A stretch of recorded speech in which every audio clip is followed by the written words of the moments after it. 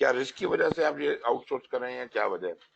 Management approach ہو سکتی ہے، technical approach ہو سکتی ہے، وارنٹی آپ کیا دے رہے ہیں، مانگ رہے ہیں، فائنینشیل کیپیسٹی ہو سکتی ہے، پرابلم پروڈکشن کی کیپیسٹی اور اس کا انٹرسٹ ہو سکتا ہے، بزنس کا سائز اور ٹائپ ہو سکتا ہے، past performance of the sellers کو دیکھنا بہت ضروری ہے، ریفرنسز اس کے پاس کون سے ہیں، انٹلیکچوئل پراپرٹی کہیں انہیں 2 نمبری تو نہیں کی ہوئی ہے، proprietary rights, does the seller assert proprietary rights، مطلب کوئی ایسا کام ہے جس کے اس کے اپنے رائٹس ہیں، اور آیا کہ یہ جو کام ہم کرنے جا رہے ہیں کہیں اس کام کے بھی رائٹس اس کے پاس نہ ہو تو اس میں آپ اسے باؤنڈ کر لیتے ہیں۔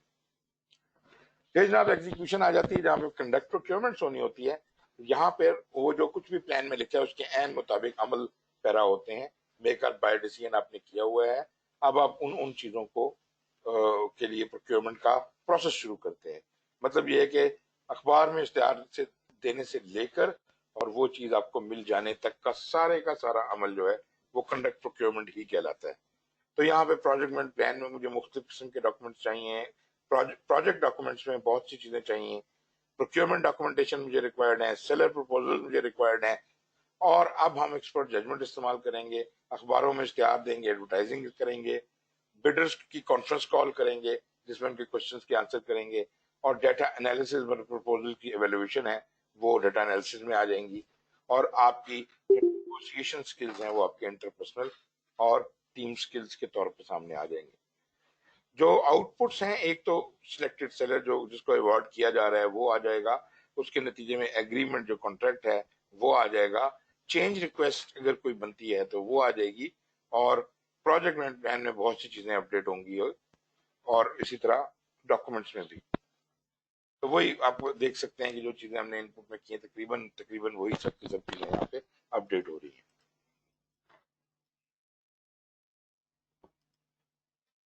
Agreements, a contract is a mutually binding agreement that obligates the seller to provide specific product, service, or result, obligates the buyer to compensate the seller، مطلب اس کا جو جائز حق بنتا ہے وہ اس کو دے۔ وارنٹی کا لفظ آیا تھا، ایک چھوٹی سی چیز دیکھ لیجیے، وارنٹی کتنی قسم کی ہوتی ہے؟ ایک ہوتی ہے امپلائڈ وارنٹی، ایک ہوتی ہے ایکسپریس وارنٹی۔ امپلائڈ وارنٹی کا مطلب ہے کہ mere act of sale represents کہ جناب اگر یہ میں یہاں سے گلاس لے کے گیا ہوں تو گلاس میں پانی پیا جاتا ہے تو وہ اس کا تلا ہونا چاہیے، پتہ چلتا ہے اس کا تلا ہی نہیں ہے، تو بھائی یہ کس قسم کا گلاس ہے؟ جب مجھے نظر آئے گا، مجھے پتا چلے گا تو میں واپس لاؤں گا اور اگلے کو وہ چینج بھی کرنا پڑے گا۔ تو ایکٹ آف سیل خالی جو ہے وہ ایک تو جنرل فٹنس اور فٹنس اور اسپیشل یوزرز بھی یہاں شامل ہے۔ ایکسپریس کا مطلب ہے کہ میں کوئی کمپیوٹر کا پارٹ لے رہا ہوں، ہارڈ ڈسک خرید رہا ہوں، اس کے ساتھ 6 مہینے کی ایکسپریس وارنٹی آ رہی ہے کہ اگر کوئی گڑبڑ ہو تو ہم جناب اس کو ٹھیک کر کے دیں گے۔ This is called express warranty. Control procurements like any other control, procurement control میں بھی ہمارے پاس جو چیزیں آتی ہیں، ایک منٹ، ایڈمنسٹریٹو ایکٹیویٹیز میں کیا کیا چیزیں آ رہی ہیں جی؟ Collection of data and manage project records, refinement of procurement plan and schedules, set up for gathering, analyzing, and reporting procurement related project data, monitoring the procurement environment so that completion can be facilitated or adjustments made, اور payment of invoice وغیرہ، یہ سب administrative activities میں آ جاتی ہیں۔ Claims administration کے اندر کہ جو آپ کا ٹھیکیدار ہے اس کو پری ڈیفائنڈ آپ نے مائلسٹون بتایا ہوئے نا کہ اس پوائنٹ کے اوپر تمہیں اتنی پیمنٹ ہوگی، تو وہ پیمنٹ کا کلیم لے کے آ جائے گا نا۔ تو کلیم جو اس کا آئے گا پہلے اس کے اندر دیکھنے کہ یہ جسٹیفائڈ کلیم ہے یا اور کانٹریکٹ کے مطابق ہے یا یہ بہت زیادہ پھیل گیا۔ تو کلیم کیسے ایڈمنسٹر ہونا ہے، کہاں اس کو ویٹ نہ کرنا پڑے، کام بھی پورا ہو جائے، that kind of thing, this is claim administration. جو ٹولز ہم یہاں استعمال کرتے ہیں وہ اس میں پرفارمنس ریویوز بھی ہیں ایک دوسرے کا، پھر ارنڈ ویلیو جو ہم نے پچھلے چیپٹر میں پڑھی وہ بھی اس کا بڑا امپورٹنٹ ٹول ہے، ٹرینڈ انالیسس بھی ہم نے پڑھا تھا، تو یہ سب چیزیں یہاں پہ اس کے ساتھ یہ جناب ہمیں پروکیورمنٹ کے اینڈ تک لے۔ کوئی کوشچن جناب یہاں تک؟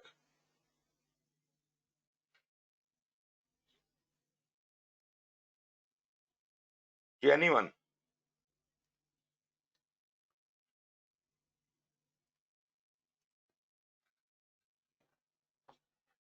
جی سید کون ہے؟ مہدی جی جناب. السلام علیکم سر. السلام علیکم جی. معذرت چاہتا ہوں for missing 2 classes but anyways میں کوشچن جو ہے میرا آپ نے جو ہے ابھی ٹائپس آف کانٹریکٹس پہ بھی دکھایا تھا. ایک انسینٹو بیسڈ کانٹریکٹ تھا آپ نے جس میں ٹائپ دکھائی تھی. اب یہ از اٹ مطلب میرا سوال جو ہے اکثر ہم لوگ ٹینڈرز میں جب بھی ہم لوگ جو ہے کوئی بڈ ڈالتے ہیں تو اس میں ایک کلاز ہوتا ہے دیٹس کالڈ لکویڈیٹڈ ڈیمیجز. جی دیٹس ایز این ایگزامپل وہ کہتے ہیں کہ بھائی پر ڈے آپ نے جتنا لیٹ کیا per day delayed is like 0.1% per day آپ کو جو ہے پینلٹی لگے گی کانٹریکٹ ویلیو پہ. تو بالکل. یہ مطلب یہ کا کوئی نیگیٹو انسینٹیو ہے یا یہ آتا ہی نہیں ہے, یہ کانٹریکٹ کا حصہ ہے؟ How would you classify that as like a type of contract? یہ کانٹریکٹ کا حصہ ہے, یہ کانٹریکٹ کی کلازز ہیں. ٹھیک ہے جی. آپ نے دونوں سائڈوں نے اپنی اپنی پروٹیکشن تو بلڈ کرنی ہے نا اس کے اندر. تو وہ تو کانٹریکٹ ایگریمنٹ ہوا ہے جو آپ کا, اس کانٹریکٹ میں آپ نے یہ لکھوا دیا ہے کہ جناب اگر آپ نے یہ کام اپنا جو وعدہ کیا اس طرح نہیں کریں گے تو آپ کو اتنی پینلٹی دینی پڑے گی. تو لازمی بات ہے کہ دس از کائنڈ آف ایک طرح سے آپ کی بات وہ بھی صحیح ہے کہ ایک طرح سے انسینٹیو ہے کہ ایسے اگر ہم نے یہ کیا تو ہمیں یہ بھگتنا پڑے گا. پھر بیچ میں بہت سی لیگل وہ چیزیں آ جاتی ہیں کہ وہ لیگل مس انٹرپریٹیشنز ہیں. مثال کے طور پہ ایک اسی طرح کا کانٹریکٹ تھا اور اس میں جناب اس نے رسپانس ٹائم لکھا ہوا تھا 24 آورس. خیر وہ ایک پورا سسٹم ہم نے لگایا ہوا تھا تو ہم نے کہا بڑے خوش تھے جی 24 آورس کانٹریکٹ میں لکھا ہے. یہ ہے نیگوسیشن کو صحیح طرح سے نہ کرنا. ایک دفعہ کوئی مسئلہ خراب ہو گیا, ہم نے جناب ان کو لکھا, دبئی میں ان کا آفس تھا, ہم نے انہیں لکھا کہ جی آپ یہ مسئلہ ہے تو رسپونڈ کریں. انہوں نے کیا کیا 24 گھنٹے کے اندر انہوں نے ایک کال ہمیں کر دی. انہوں نے کہا جی کہ وہ کیا ہوا ہے, یہ ہے وہ ہے. ہم نے کہا جی یہ ہے مسئلہ, ہمارا جلدی ختم کریں تو آپ کا ٹائم بہت زیادہ گزر گیا. انہوں نے کہا جی ہم نے 24 آورس میں آپ کو رسپونڈ کر دیا ہے, ہم نے آپ سے فون پہ بات کر دی ہے اور action is in hand, that will take time. تو یہ کلیئرلی لکھوانا چاہیے تھا کانٹریکٹ میں کہ 24 آورس میں رسپانس کا مطلب یہ نہیں ہے کہ کال پہ فون آ گیا بس اور اس پہ بات چیت ہو گئی ہے. اس کا مطلب ہے مسئلے کا حل ہونا چاہیے 24 گھنٹے کے. ٹھیک ہے جی. یہ پھر مس انٹرپریٹیشن چلتی ہیں, اس لیے کانٹریکٹ کی کلازز کو بہت ہی کیئرفلی لیگل اور فائنینشیل ایکسپرٹ کی موجودگی میں بنانا چاہیے. دونوں پارٹیوں کے, دونوں جو پارٹی سائن کر رہی ہیں ان کے لیگل اور فائنینشیل ایکسپرٹ کا ساتھ بیٹھے ہونا ضروری ہے تاکہ آپ کی سائٹ پروٹیکٹ ہو سکے. جی جناب.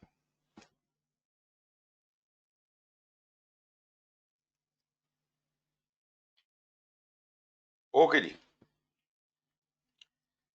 کمیونیکیشن کی طرف آتا ہوں جی. کمیونیکیشن اور سٹیک ہولڈر بہت آپس میں ملتے جلتے ہیں. تھوڑا سا ان میں ایک فرق یہ ہے کہ کمیونیکیشن کا تعلق فزیکل جو کمیونیکیشن ہے اس کے ساتھ ہے, جبکہ جو سٹیک ہولڈر انگیجمنٹ ہے وہ اس میں ہو تو اس میں بھی کمیونیکیشن ہی رہی ہوتی ہے, لیکن دراصل اس میں ہم اس سٹیک ہولڈر سے کنسرنڈ ہیں.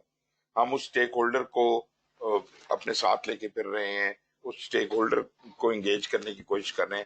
تو وہ انگیجمنٹ کے لیے بھلے کمیونیکیشن ریکوائرڈ ہو, تو مطلب یہ دونوں چیزیں نیچرلی پھر بہت ہی ہینڈ ان ہینڈ ساتھ ساتھ چلتی ہیں. لیکن جب کمیونیکیشن کا ذکر ہے تو ایکسکلوسیولی کمیونیکیشن کی بات ہے. یہاں پہ یہ بڑی اچھی ایک بات لکھی ہوئی ہے, اس کو ذرا سنیے گا. وہ کہتا ہے جی کمیونیکیشن میں وہ تمام پروسیسز, وہ تمام کام شامل ہیں جو کمیونیکیشن کی پلاننگ ہے, ڈیٹے کی کلیکشن ہے, جو انفارمیشن ہے اس کی کریشن ہے. یہ انفارمیشن کیسے کریٹ کیسے ہوگی, پھر یہ ڈسٹریبیوٹ کیسے ہوگی, کس سے کس کے پاس جائے گی, اس کا سٹوریج کہاں ہوگا, کہیں پہ آٹومیٹڈ کوئی ڈاکومنٹ اپنا ڈیجیٹل کوئی سٹوریج ہے یا کوئی فائلوں میں رکھا جائے گا. پھر اس کو وہاں سے کون کب کہاں اور کیسے نکال سکتا ہے, ریٹریول کا کیا طریقہ ہے, کوئی پاسورڈ ہے, کوئی چابی ہے, کیا چیز ہے. اس انفارمیشن کو, کمیونیکیشن کو مینیج کیسے کیا جائے گا, کنٹرول کیسے کیا جائے گا, مانیٹر کیسے کیا جائے گا, اور الٹیمیٹلی جب اس کی کوئی ضرورت نہیں بچے گی تو اس کو ڈسپوز آف کیسے کیا جائے گا، یہ بھی ایک بہت بڑا ایشو ہے. مطلب خاص طور پہ جب آرگنائزیشنز ہوتی ہیں تو اس میں ڈاکومنٹ بنتے رہتے ہیں، صدیوں سے بنے آ رہے ہیں، وہ کاغذوں سے پیٹ بھر جاتا ہے پورا.